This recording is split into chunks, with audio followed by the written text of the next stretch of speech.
اللهم صل على سيدنا محمد يا رب صل وسلم دائما ابدا على حبيبي. حضرت کیوں اپنے آپ کو اتنا مالدار سمجھتے تھے؟ کیوں سمجھتے تھے؟ اس لیے کہ حضرت فرماتے تھے جو بیسک بنیادی ضرورتیں اللہ نے پوری کر دیں، اور بہت سوں کے پاس تو یہ بھی نہیں ہے. گھر تو ہے نا سر چھپانے کو، چاہے کرائے پر ہو، ہے تو نا. بہت سے تو روڈ پہ سو رہے ہیں. کیا حالات ہیں لوگوں کے گھروں میں، جا کے دیکھو پتہ چلتا ہے کیسی خطرناک بیماریاں لگی ہوئی ہیں. تو اسلام نے ہمیں، جو میں آیت پڑھ رہا تھا اس میں یہ بتایا کہ تم اس خوش فہمی میں مت رہو کہ جس حالت میں آج ہو ہمیشہ اسی حالت میں رہو گے. اللہ نے تم سے ایسا کوئی ایگریمنٹ نہیں کیا ہے. تو اب کرنا کیا ہے؟ عمل کو فوکس کرنا ہے. عمل تو اللہ تعالی نے قرآن میں کیا فرمایا کہ کسی کتاب میں نہیں لکھا. ہاں تو اب مسئلہ یہ ہے کہ جس خوشی میں انسان ہوتا ہے اس میں اللہ کو بھول جاتا ہے وہ. تو اسی خوشی میں اللہ کو یاد رکھنا ہے. اس کا فائدہ یہ ہوگا کہ جب کوئی ٹینشن کا معاملہ آئے گا تو پھر اللہ آپ کو یاد رکھے گا. کیسے یاد رکھے گا؟ یا تو وہ ٹینشن دور کر دے گا، یا اس ٹینشن میں اللہ آپ کو صبر کی توفیق دے گا، حوصلہ دے دے گا اللہ آپ کو. خودکشی کے خیالات نہیں آئیں گے آپ کے دل میں. پیغمبروں کی سیرت اٹھا کے دیکھیں کیسے کیسے غموں میں زندگی گزری، مگر ان غموں میں بھی انہوں نے ڈپریشن کی گولیاں بولو نہیں کھائی ہیں. ہمیشہ ان کی زبان سے اچھے الفاظ نکل رہے ہیں. اعلم من اللہ ما لا تعلمون، میں اللہ کے بارے میں وہ کچھ جانتا ہوں جو تم نہیں جانتے. یعقوب علیہ السلام کہہ رہے ہیں. ایوب علیہ السلام نے بیماری میں ایسا صبر کر کے دکھایا. اللہ فرماتے ہیں نعم العبد، کیا خوب بندہ تھا، کتنے خوش قسمت کہ اللہ آخری کتاب میں آیتیں نازل کر رہا ہے کہ ایوب کیا خوب بندہ تھا، کیا خوب بندہ تھا. دیکھو ایوب علیہ السلام بیماریوں میں، اگر بیماریوں میں زندگی نہ گزری ہوتی تو اتنے خوبصورت الفاظ ان کے لیے آخری کتاب میں نازل ہوتے. فرض کر لو صحت میں زندگی گزر گئی ہوتی تو گزر تو گئی نا، ختم. اب بیماری میں گزری ہو یا صحت میں، جو چیز جو پاسٹ بن گیا وہ اچھا ہو برا ہو اب اس سے انسان کو کوئی سروکار نہیں ہوتا. جو گزر گئی ختم. تو صحت میں زندگی گزرتی اتنا انعام نہ ملتا. اللہ فرماتے ہیں نعم العبد، کیا خوب بندہ تھا. اور اللہ نے ایوب علیہ السلام کی زوجہ کی بھی تعریف کی بہت زیادہ. ایوب علیہ السلام جب بہت شدید بیمار تھے نا، تو عام طور پر کیا ہوتا ہے، بیگم صاحبہ خدمت کرتی ہیں، میرے میاں کیا ہو گئے، بیمار ہو گئے، کوئی بات نہیں، 1 دن خدمت 2 دن خدمت، اس کے بعد کہے گی بھائی جان چھڑاؤ، میری کیا ہو گئی ہے، بولو نا، شادی ہو گئی ہے. آج کل مارکیٹ میں جو میرا بیان خواتین سن رہی ہیں ان کے علاوہ کی بات کر رہا ہوں، ان کے ساتھ یہی مسئلہ ہو رہا ہے کہ میاں بے روزگار ہو گیا، بیمار ہو گیا، تو اب بھائی جب شریک حیات کا مطلب کیا ہوتا ہے، زندگی بھر آپ کے ساتھ شریک. نکاح میں اور زنا میں تو یہی فرق ہے نا بنیادی. شریک حیات کا مطلب یہ ہے کہ آپ خوشی اور غم میں آپ کے ساتھ، آپ بھی اس کے ساتھ. دیکھو شادی سے پہلے کوئی فالٹ سامنے آ گیا، نہیں کرو شادی، آپ کو اختیار ہے. جو فالٹ شادی کے بعد پیدا ہو رہا ہے وہ تو پھر آپ کی قسمت ہے نا. ارے عورت کی شادی ہوئی میاں سے، اگلے دن ایکسیڈنٹ ہوا، لنگڑا ہو گیا، تو اب ہو گیا، وہ قسمت ہے، برداشت کرو، کیا خیال ہے. ٹھیک ہے نا. آپ یار سمجھ میں نہیں آ رہی بات. دیکھو ایک آدمی نے نکاح کا پیغام بھیجا، پہلے سے پاؤں سے معذور تھا، تو عورت لڑکی والوں نے اس بیس پہ ریجیکٹ کر دیا. ان کا حق ہے، کر سکتے ہیں، لیکن بالکل صحیح فٹ فاٹ رخصتی بھی ہو گئی. اگلے دن خوشی میں بائک میلیاں لگاتا ہوا جا رہا ہے کہ میری شادی ہو گئی اور رخصتی بھی ہو گئی. ہو سکتا ہے گرے، ٹانگ کی ہڈی ٹوٹ گئی.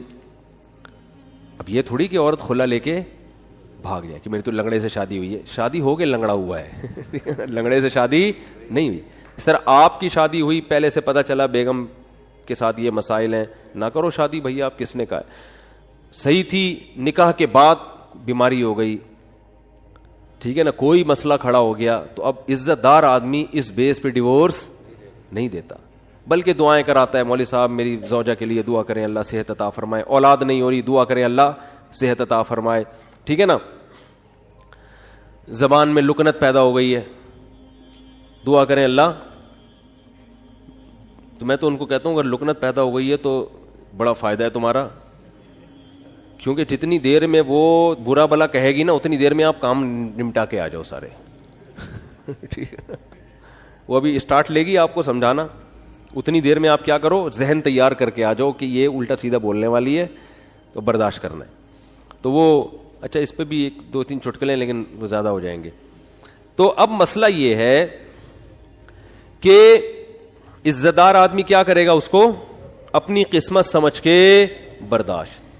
ہاں اختیاری فالٹ ہے تو ایک الگ بات ہے نا, قدرتی فالٹ نہیں ہوا بلکہ اپنے اختیار سے کچھ غلط کر رہی ہو تو ایک الگ بات ہے. بھئی یہ تو قدرت کی طرف سے اس کی ٹانگ ٹوٹ گئی, اس کو لکوا ہو گیا, اس کو فالج ہو گیا. تو آج تک یہی ہوتا آ رہا ہے, ہم نے دیکھا ہے بیوی کو فالج ہو گیا تو مرد اب اس کو رکھ رہا ہے, بھائی اس کی خدمت کر رہا ہے, علاج کر رہا ہے, لوگوں سے دعا کروا رہا ہے, یار میری بیگم کے لیے دعا کرو. ایسے موقع پہ عزت دار آدمی طلاق نہیں دیتا, وہ کہتا ہے بھائی اب برداشت کرو یار میری قسمت ہے. تو عورت بھی برداشت کرتی تھی پہلے زمانے میں, آدمی بھی برداشت کرتا تھا, اب دونوں نے برداشت کرنا چھوڑ دیا ہے. کیوں؟ دنیا ہی کو اصل بنا لیا ہے. سارے مزے کہاں اڑانے ہیں؟ دنیا میں. اب دنیا کو یہ اصل بنا لیا ہے تو اب بس ہر چیز کیا ہونی چاہیے؟ پرفیکٹ, ایک دم موقع کی رپورٹ ہونی چاہیے ہر معاملے میں. تو یہ تو بھائی گوروں کا نظریہ ہے, یہ مسلمان کا نہیں ہے. تو میں ایوب علیہ السلام کا بتا رہا تھا کہ وہ شدید بیماری میں, وہ بیماری کیا تھی اس کا تفسیر میں کوئی ذکر نہیں ملتا نہ حدیث میں, بس کوئی بہت سخت بیماری تھی جس میں بہت طویل عرصے مبتلا رہے ہیں. تو اللہ نے ان کی زوجہ کی بھی کبھی خیال کیا. ان کی زوجہ نے اپنے میاں کی کئی سال خدمت کی ہے, کئی سال خدمت کی ہے. تو اب کیا ہوا کہ ایک دن خدمت میں تھوڑی سی کوتاہی ہوئی تو حضرت ایوب علیہ السلام کو غصہ آ گیا اور انہوں نے کہا کہ میں اگر ٹھیک ہو گیا نا میں تجھے 100 ڈنڈے ماروں گا. صحیح ہے نا, کیونکہ بیمار آدمی چڑچڑا ہو جاتا ہے نا, تھوڑا سا اس میں برداشت کم ہو جاتی ہے. اب بیچاری بیوی اتنی خدمت کر رہی ہے لیکن تھوڑی سی کوتاہی ہوئی تو ان کو غصہ آ گیا. انہوں نے کہا کہ اللہ کی قسم میں ٹھیک ہو گیا تو 100 ڈنڈے ماروں گا. تو اللہ نے ٹھیک کر دیا. اب پیغمبر پریشان کہ اتنی نیک بیوی جس نے اتنی خدمت کی, وہ کہ اس کو 100 ڈنڈے ماروں گا, تو بولے کہ ٹھیک نہ ہوتے تو ہی اچھا تھا بھائی. ٹھیک ہے نا. تو قرآن کے الفاظ دیکھو, خذ بیدک ضغثا فاضرب به ولا تحنث. اے پیغمبر آپ قسم بھی نہیں توڑ سکتے, آپ تو پیغمبر ہیں, اور بیوی اتنی نیک ہے اس کو مارنے کی اجازت نہیں ہے, اس کو آپ نے 100 ڈنڈے نہیں مارنے. اب قسم پوری کرنے کے لیے ایک جھاڑو لیں جس میں 100 تنکے وہ ایک ہی دفعہ لگا دیں بس. ویسے تو ایک یوں کر کے بھی لگانا بھی وہ ہے, لیکن جب بیوی کو پتا چلے گا اللہ نے میرے لیے میرے میاں کو یہ ہیلا بتایا ہے تو یہ جھاڑو لگانا یہ عزت دی جا رہی ہے. یہ کس کی طرف سے ہیلا بتایا جا رہا ہے؟ بولو بھائی, اللہ کی طرف سے. آج بہت سے لوگ کہتے ہیں قرآن و حدیث میں ہیلے بالکل بھی نہیں ہے, مولوی نے. بھائی ہیلوں کی بھی 2 قسمیں ہوتی ہیں, ایک جائز ہیلے اور ایک ناجائز ہیلے. ایک صاحب ٹی وی میں آ رہے تھے رمضان میں, وہ کہہ رہے تھے مولویوں نے ہیلے ویلے بہت نکالے ہوئے ہیں, ہر چیز کے ادھر سے ہیلا ادھر سے ہیلا, اور یہ سب بنی اسرائیل نے بھی ہیلے کر کے مچھلیاں پکڑی ہیں. تو میں نے کہا یار میں ان کے سامنے بیٹھا ہوتا تو میں کہتا آپ کو بنی اسرائیل کے ہیلے تو ذہن میں آ رہے ہیں جو اللہ نے خود ایوب علیہ السلام کو ہیلے بتائے. اس لیے دین فقہا سے سیکھو. یہ جو نئے نئے فنٹر بن رہے ہیں نا آج کل, ان سے دین نہ سیکھو. یہ ایک طرف کی دلیل جانتے ہیں, دوسرا ان کو پتہ ہی نہیں ہوتا. سود سے بچنے کے ہیلے نکالے ہوئے ہیں, تو سود سے بچنے کے ہیلے تو عین مطلوب ہیں. ایسا ہیلا جس سے سود سے بچ جاؤ, یہ تو شریعت چاہتی ہے. یہ وہ ہیلا تھوڑی ہے جو بنی اسرائیل نے کیا تھا مچھلیاں پکڑنے کے لیے. تو ہیلے دیر آر 2 ٹائپس آف ہیلے. ایک ہیلا جو حرام سے بچاتا ہے, ایک ہیلا جو حرام میں ڈالتا ہے آپ کو. دونوں میں فرق ہے. سود سے بچنے کے لیے جو ہیلے کیے جاتے ہیں وہ سود سے بچنے کے لیے جاتے ہیں, چونکہ سود حرام ہے تو سود سے بچنے کے لیے کا مطلب حرام سے بچنے کے لیے. اور ایک ہیلا وہ ہوتا ہے جو حرام میں آپ کو مبتلا کر دیتا ہے. تو بیوی کو مارنا کوئی اچھا کام تو نہیں ہے نا اسلام میں. تو اللہ نے ایک نیک بیوی کو بچانے کے لیے ان کو ہیلا بتا دیا کہ بھئی ایک جھاڑو میں 100 تنکے لو, ایک ہی دفعہ میں لگا دو تو گویا 100 کوڑے لگ گئے. تو قسم بھی پوری ہو گئی, بیوی بچ گئی. تو یہ اللہ نے حضرت ایوب علیہ السلام کی وائف کو, ان کی زوجہ کو, ان کی اہلیہ کو اتنا پروٹوکول کیوں دیا کہ قرآن میں ان کا تذکرہ بھی کر دیا. یہ شوہر کی خدمت کی وجہ سے, شوہر کے ساتھ وفا کی وجہ سے.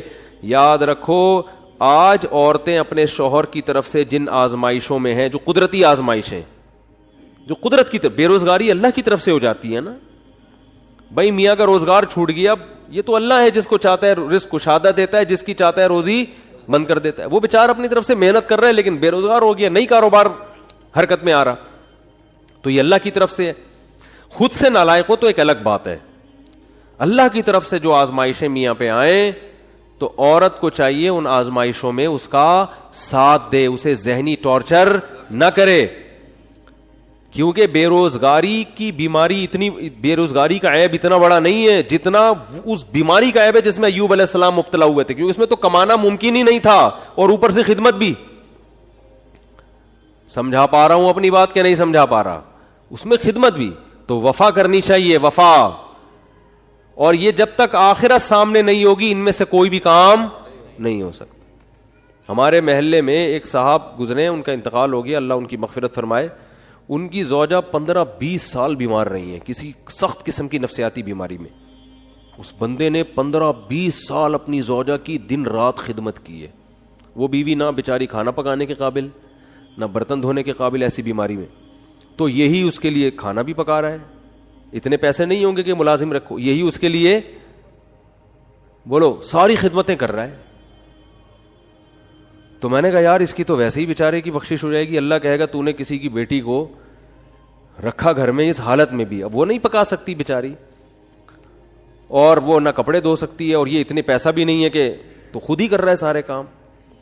تو یہ کوئی عیب کی بات بولو بھائی نہیں ہے. اپنی بیٹیوں کو سوچا کرو نا, آپ کی بیٹی کے مسائل ہو جائیں تو آپ چاہتے ہو یار سسرال والے برداشت کریں تو دوسروں کو بھی برداشت, ہاں جان بوجھ کر کوئی فالٹ ہے نا تو پھر میاں میں ہو تو ہم عورت کو مشورہ دیتے ہیں اس فالٹ کو صحیح کرو ورنہ پتلی گلی سے نکلو, ٹھیک ہے نا, کہ 10-20 سال اس فالٹ کو بہت خطرناک قسم کا اگر فالٹ ہے تو وہ ایک الگ بات ہے.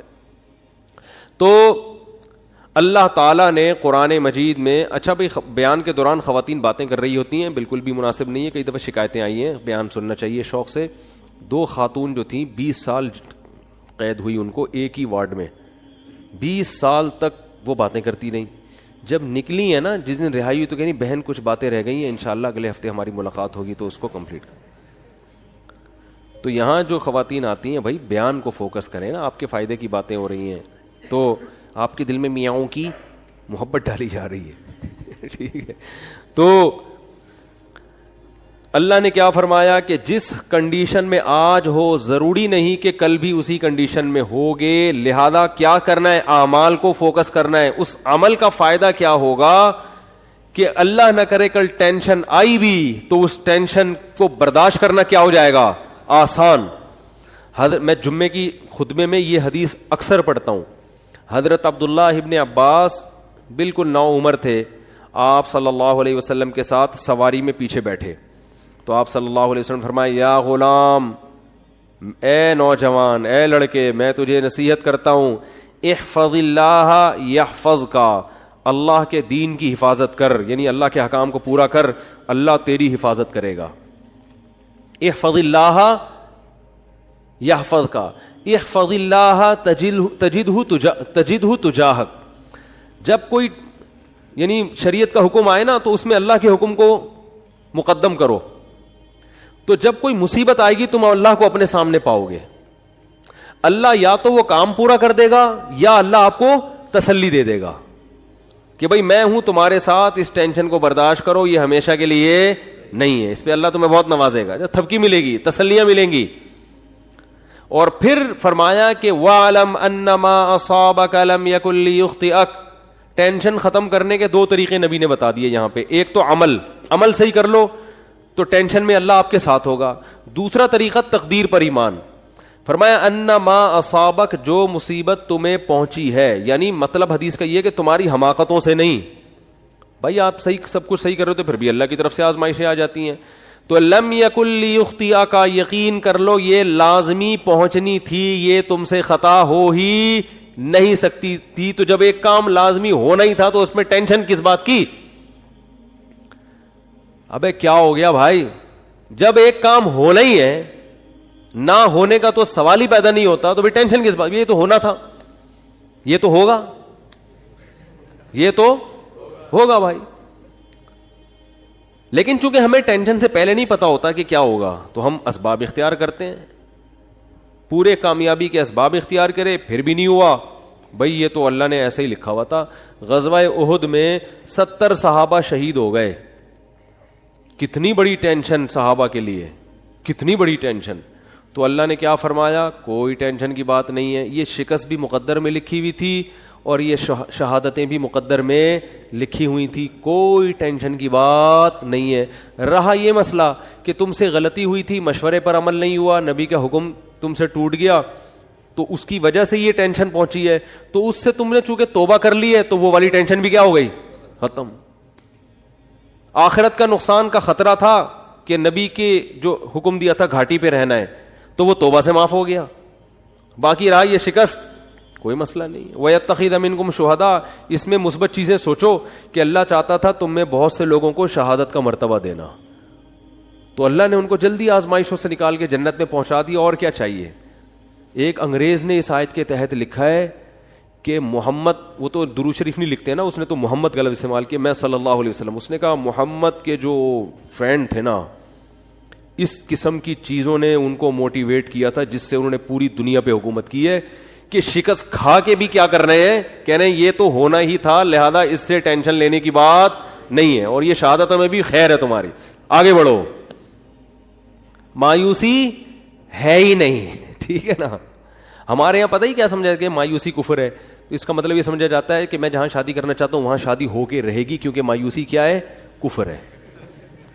میں چاہتا ہوں میری 2 لاکھ روپے تنخواہ ہو تو 2 لاکھ ہوگی, کیونکہ مایوسی کفر ہے. یہ غلط مطلب ہے, سمجھ رہے ہو. ایسا تو پھر بہت سے لوگوں کے ساتھ نہیں ہوتا, پھر اور مایوسی ہوگی, آدمی کہتا ہے یہ تو اور ڈبل گناہ, کفر کا گناہ بھی ہو رہا ہے اور پیسے بھی نہیں مل رہے. ہم کہتے ہیں میں صحت بناؤں گا تو صحت بنے گی, کیونکہ مایوسی کفر ہے. یہ مطلب نہیں ہے. مطلب یہ ہے کہ اللہ سے یہ امید لگائی جائے کہ جو ہوگا اچھا ہی ہوگا میرے حق میں. میں چاہتا ہوں میرا اچھا روزگار مل جائے, 2 لاکھ تنخواہ نہیں ہو رہی, 1 لاکھ ہے, اسی ایک میں اللہ کیا کرے گا, برکت دے گا. روزگار نہیں مل رہا, کوئی بات نہیں, اسی میں اللہ کیا کرے گا, برکت دے گا. نہ ملنے میں بڑے فائدے ہیں. روزگار نہ ملنے سے ٹینشن ہوگی, ٹینشن میں اللہ یاد آئے گا, اللہ سے دعائیں مانگو گے, اس ٹینشن میں گناہ معاف ہوں گے, برداشت کی قوت پیدا ہوگی. بعض دفعہ زیادہ کھانے سے بھی مسئلے خراب ہو جاتے ہیں, پیٹ بھرے ہوئے ہوتے ہیں تو الٹے الٹے خیالات آنا شروع ہو جاتے ہیں انسان کو. ایوب علیہ السلام پریشان تھے نا بیماریوں میں, مایوس نہیں ہوئے, اس لیے کہ ان کو پتا تھا یہ میرے لیے کیا ہے, بہتر ہے. کتنا بہتر کہ قرآن میں آخری نبی پر آیت نازل ہوئی ہے, نعم العبد, ایوب کیا خوب بندہ تھا, کیسی زبردست بشارت دی اللہ نے. اللہ کا کلام غلط نہیں ہو سکتا, اور اللہ نے یہ نہیں کہا کہ ایوب اچھے تھے, نا نا نا نا نا, ایوب امتحان میں کامیاب ہو گئے, نا نا نا. نعمہ تعجب کا صیغہ ہے, گویا اللہ تعجب کر رہے ہیں, یار کیا خوب بندہ تھا. اللہ کو تعجب نہیں ہوتا, لیکن اللہ ہم سے ہماری زبان میں بات کر رہے ہیں کہ اگر کوئی ایوب کی قربانی اور اس کے صبر کو دیکھتا تو کہتا ہے بھائی یہ صبر کھوپڑی میں آنے والا نہیں ہے, یہ تو بہت ہی زبردست بندے ہیں اللہ کے. اتنا بڑا کامیابی کا سرٹیفکیٹ ان کو اس بیماری کی وجہ سے ملا. اور آج ذرا سی پریشانی آدمی 10 قسم کے, یہ میرے ساتھ ایسا کیوں ہو گیا, میرے ساتھ ایسا کیوں ہو گیا. اور آج کل یونیورسٹیوں میں ہوتا یہ ہے کہ ٹینشنوں میں خدا کا انکار کر دیتے ہیں. پہلے تو یہ تصور نہیں تھا.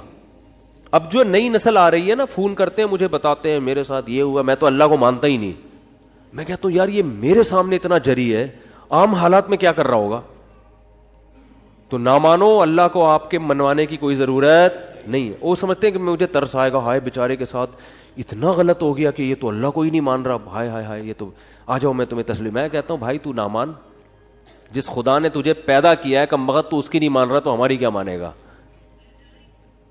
ہے. تو یہ جو ایتھیزم پھیل رہا ہے نا, اور میں نے آپ کو رپورٹ پیش کی تھی نا کہ ایتھیس میں خودکشی کا ریشو زیادہ ہے, کیونکہ ایتھیزم کی طرف جاتا انسان بہت مرتبہ, ہمیشہ نہیں, بہت مرتبہ عدم برداشت کی وجہ سے. تھوڑی سی پریشانی آئی, اللہ کہاں ہے, اللہ میرے مسئلے کیوں نہیں حل کر رہا, تو پھر وہ اللہ ہے. اللہ پر ایمان کا مطلب وہ اللہ ہے, اس کو اللہ مانا جائے, تو اللہ کا مطلب اختیارات اس کے پاس ہے, میرے پاس نہیں ہے. تو اپنے حساب سے آپ کو چلائے گا, وہ آپ کے حساب سے نہیں چلے گا. پھر یہ ایتھیسٹ کہتے ہیں دعائیں قبول نہیں ہوتی، دعائیں قبول نہیں ہوتی. آج کل یہ نوجوان لڑکوں کو بہت ہے، یار میں اتنے دنوں سے دعا مانگ رہا ہوں قبول ہو نہیں رہی. کوئی اللہ نہیں ہے، سب مولویوں نے لوگوں کو بیوقوف بنایا ہوا ہے. ابے جن مولویوں کے تم کہہ رہے ہو بیوقوف بنایا ہوا، وہ تم سے زیادہ دعائیں مانگ رہے ہوتے ہیں. اگر بیوقوف بنایا ہوا ہوتا وہ نہیں مانگتے، تمہیں کو لگایا ہوا ہوتا دعاؤں پہ انہوں نے. لیکن وہ جب دعا مانگتے ہیں ان کو قبولیت سے کوئی سروکار ہوتا ہی نہیں. ان کا مطلب ہوتا ہے اپنی فائل اللہ کی عدالت میں فائل کر دینا، اپنے ڈاکومنٹس اللہ کی عدالت میں جمع کرا دینا. یار تسلی اللہ کو بول دی ہے، اب جو ہوگا صحیح ہوگا. یہ تو اس لیے دعائیں مانگتے ہیں.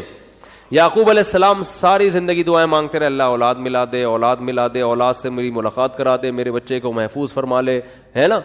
دعائیں مانگتے رہے، دعائیں مانگتے رہے. آنسر کیا آیا؟ دوسرا بچہ بھی گم گیا. یہی ہوا نا، بنیامین جو دوسرا بیٹا تھا وہ بھی بھائیوں نے یہ کہا کہ وہ بھی. تو اب کیا کہہ رہے ہیں؟ فصبر جمیل، صبر کروں گا اور صبر میں بھی جمال پیدا کروں گا. جمال کا مطلب خوبصورت صبر ہوگا.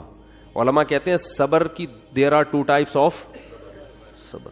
ایک صبر یہ ہوتا ہے کہ آدمی واویلا تو نہیں کرے، نافرمانی تو نہیں کرے، لیکن ٹینشن سے منہ سے اور یوں ہی بنا رہے ہیں، کیا ہے نہیں ہو تو بس منہ سے نکل نہیں رہے الفاظ ہیں کہ ٹھیک ہے صبر کریں گے، کیا کریں، مقدر میں یہی لکھا ہوتا. ایسا ہوتا ہے نا. جیسے آپ بولیں کہ یار ماشاءاللہ آپ کیا گھر میں حالات کیسے؟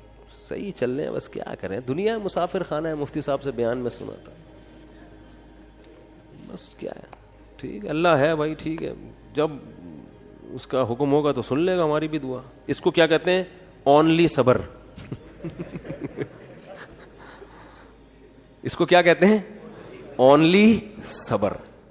چلو گناہ نہیں کر رہا کم بخت، اللہ کا انکار نہیں کر رہا، کوئی حرام کام نہیں کر رہا. اور ایک ہوتا ہے صبر جمیل، ایسا صبر کے ہٹو بچو ہو جائے جیسے ایوب علیہ السلام نے کیا. وہ صبر یہ ہوتا ہے کہ ذرہ برابر اپنے ایٹیٹیوڈ سے اور اپنی زبان سے شکایت نہ جھلک رہی ہو. جیسے ہمارے حضرت نے غربت میں فرماتے ہیں کہ جو میں صبر نہیں کرتا تھا کیونکہ مجھے ڈر لگتا تھا گناہ نہ ہو جائے. اللہ کہے گا صبر تو مصیبتوں پہ کیا جاتا ہے، تجھے مصیبت کہاں پہنچی ہوئی ہے؟ بلکہ میں اپنے آپ کو کیا سمجھتا تھا؟ بادشاہ ہوں، اس لیے میں لوگوں سے الگ رہتا ہوں. تو اس کو سرے سے مصیبت سمجھ ہی نہیں رہے ہیں، بلکہ کیا کہہ رہے ہیں؟ صبر جمیل. کیا کرنا ہے؟ ایسا صبر جس میں کیا ہو؟ جمال ہو. اور لا تیأسوا من روح اللہ، اے میرے بچوں اللہ کی رحمت سے نا امید مت ہو. اعلم من اللہ ما لا تعلمون، میں اللہ کے بارے میں وہ کچھ جانتا ہوں جو تم نہیں جانتے. رو بھی رہے ہیں. اب آپ کہہ سکتے ہیں جب اپنے عمل سے بھی شکایت نہیں کرنی، زبان سے بھی، تو پھر رو کیوں رہے ہیں؟ یہ غیر اختیاری ہے، اس پہ کوئی پکڑ نہیں ہے، اور یہ آپ کے دل کے زندہ ہونے کی دلیل ہے. کیونکہ رونا بھی نہیں آ رہا بچے کے گمنے میں، اس کا مطلب آپ کے سینے میں دل ہی نہیں ہے. پھر تو قربانی نہیں ہے نا. اتنا غم تو ہوگا تو غم زدہ ہوں گے نا. اگر مثلا کوئی آدمی بچہ گم گیا اور اب یہ گھوم رہا ہے آرام سے، کہہ رہا بچہ گھوم گیا صبر جمیل کریں گے، کچھ بھی نہیں ہے، تو یہ صبر جمیل نہیں ہے، اس کا مطلب یہ اس کا بچہ تھا ہی نہیں. حقیقت اپنا بچہ ہوتا تو اتنے مزے سے نہیں گھوم رہا ہوتا. ٹینشن یہ نیچرل ہے، آنکھیں بھی بہیں گی، غم بھی ہوگا، ٹینشن بھی ہوگی. زبان سے جو چیز غیر اختیاری ہے اس پہ پکڑ نہیں ہے. ہمارے نبی کی نواسی کا انتقال ہوا آپ کی گود میں، آپ کے آنکھوں سے آنسو ٹپکنا شروع. صحابہ نے عرض کیا یا رسول اللہ آپ تو صبر کی تلقین کرتے ہیں. تو آپ نے کیا فرمایا؟ آنکھیں بہہ رہی ہیں، دل غم زدہ ہے. یہ یعنی مطلب یہ کہ یہ دو چیزیں ہمارے اختیار میں، نہ آنکھوں کو روک سکتے ہیں نہ دل کو غم زدہ ہونے سے روک سکتے ہیں. زبان وہی کہے گی جس پہ اللہ راضی ہے. زبان کہے گی کہ جو اللہ کا حکم تھا، ما قدر اللہ، جو اللہ کے فیصلے ان فیصلوں پر راضی. لیکن جب اس ٹائپ کا صبر ہوتا ہے نا جو غیر اختیاری، تو وہ اعتدال سے ہوتا ہے. یعنی اس ٹائپ کا جو غم ہوتا ہے نا وہ اعتدال سے ہوتا ہے. اس میں آنسو بھی نکلتے ہیں، دل بھی غم زدہ ہوتا ہے. آج کل جو غم ہو رہے ہیں نا، جس طرح سے چیخنا پیٹنا، ہاں وہ میرے ساتھ یہ ہو گیا، گھر میں دیکھو نا کیا ہو رہا ہے. روزگار آپ گئے کہیں جاب کی تلاش میں، نہیں ملی جاب، انٹرویو میں فیل ہو گئے، باہر نکل کے چیزیں توڑ رہا پھوڑ رہا ہے. بیگم کا فون آیا، اس کو گالیاں دینا شروع کر دی. یہ غیر اختیاری نہیں ہے, یہ کیا ہے؟ بولو, اختیاری. ہمارے جاننے والوں میں کسی کے بھائی کا انتقال ہو گیا, بھائی کو بھائی سے بڑی محبت تھی, جب دفنانے میں نا وہ کیا کر رہا ہے, اپنے بھائی سے بڑی محبت, حادثے میں انتقال ہو گیا, قبر کے پتھر سے سر اپنا پھوڑ رہا ہے. ہمارے امام صاحب نے اس کو پکڑا, بھائی تیرا سر پھٹ جائے گا, کیا رو رہا ہے, چیخ رہا ہے. قبرستان میں وہ جو سلیبیں ہوتی ہیں نا جو رکھی, ان پہ سر مار رہا ہے اپنا جا کے. یہ لوگ تو کہیں گے ماشاءاللہ بڑی محبت ہے, لیکن یہ بے صبر ہونے کی دلیل ہے. رو بھائی, پابندی. یہ جو بالکل حواس باختہ اور رونا اور چیخنا اور یہ وہ جو ہمارے گھروں میں آج کل میتوں میں ہوتا ہے, اور مسئلہ ہو گیا تو چیزیں اٹھا کے پھینک رہا ہے, اور اس کو سمجھتے ہیں کہ میں اپنا بس غصہ نکال رہا ہوں, تو یہ گدھے ہونے کی تو دلیل ہو سکتی ہے. میرے بھائی, میں اس کو نہیں کہہ رہا, وہ تو بیچارہ غمزدہ تھا, اللہ تعالیٰ اس کے غم کو دور کرے, لیکن یہ شریعت میں پسندیدہ کام نہیں ہے. میتوں پہ چیخنا, میتوں سے لپٹ کے پاگلوں کی طرح رونا, او بھائی بس رو آپ, جو اللہ نے آپ کو پرمیشن دی, اور یہ رونا اچھی علامت ہے کیونکہ یہ محبت کی دلیل ہے. اور آپ صلی اللہ علیہ وسلم نے ایسے موقع پہ یہ بھی فرمایا کہ یہ اللہ کی وہ رحمت ہے جو اللہ نے اپنے بندوں کے دلوں میں رکھ دی ہے. اسی محبت کی بیس پہ تو حقوق ادا ہوتے ہیں, اتنی بھی نہیں ہوگی تو پھر حقوق تھوڑی ادا ہوں گے. سمجھ میں نہیں آ رہی تو رہنے دو. اچھا آ رہی ہے الحمدللہ. مفتی طارق مسعود صاحب کے بیانات سننے کے لیے youtube.com/مفتی طارق مسعود کو سبسکرائب کریں, اور اگر آپ لائیو ویڈیو کو کبھی بھی مس نہیں کرنا چاہتے ہیں تو سبسکرائب کرنے کے بعد بیل آئیکن پہ کلک کرنا مت بھولیں. جزاک اللہ.